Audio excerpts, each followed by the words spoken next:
లేక కొలువు చాలించి మన ఇంటికి వచ్చున్నారా నాయన? ఒకవేళ చందపట్టములో ఉన్నప్పుడు ప్రతి నెల మీ అన్న కష్ట సుఖాలు జాబులు తెలియజేస్తూ ఉంటారు కదా బాబు. జాబు నా పేరు తలసి రాశారా?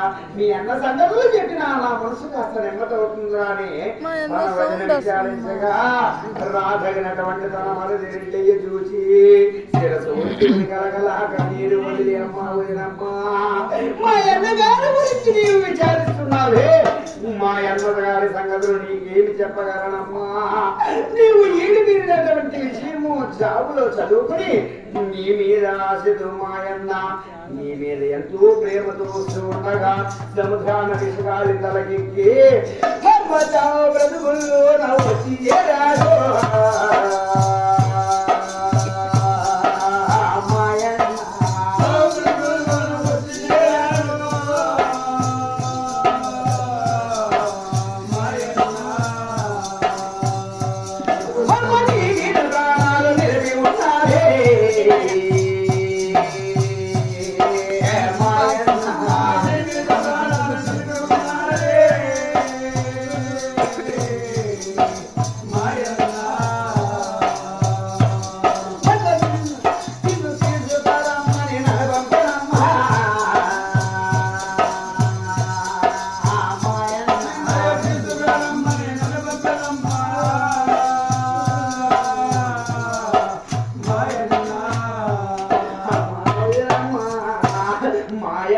సంగతులు ఏమి చెప్పగలనమ్మా?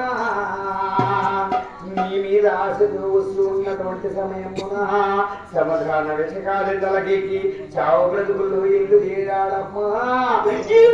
రేపు కాసేపట్లో మానవస్థలో ఉన్నాడు తల్లి, నిన్ను తీసుకురమ్మని చెప్పాడమ్మా.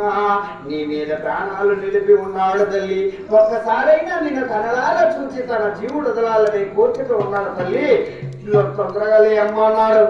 నాయన మరదీయ్యా, నువ్వు దొక్కపోతున్నావయ్యా, నీకంటే ముందుగా మీ అన్నగారికి ఇలా కష్టాలు జరుగుతుందని నాకు తెలుసుందా?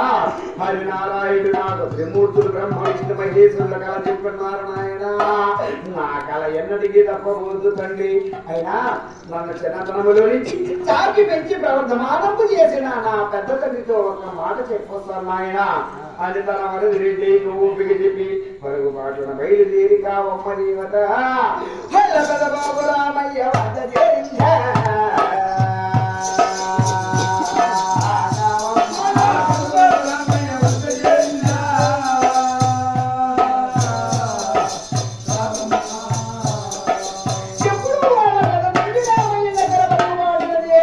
మహాతల్లి కావమ్మ దేవత పెదబాబు రామయ్య కన్నడ చూసి నాయన పెదబాబు అయ్యా దండమో నా తండ్రి నీకు దండము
నా కల నిజమైపోయినది తండ్రి.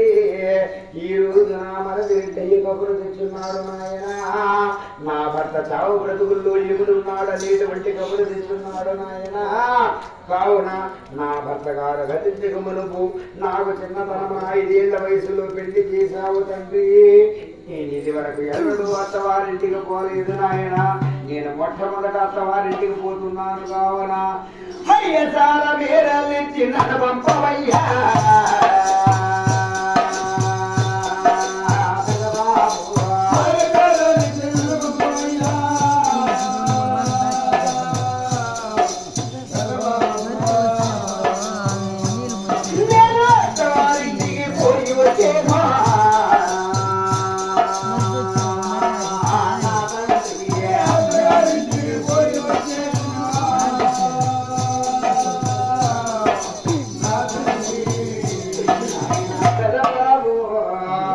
నాకు చేరవలసినటువంటి సార మేరలిచ్చి నన్న సాగనంపినా నా తవారికి నేను పోయి వస్తాను నాయనా.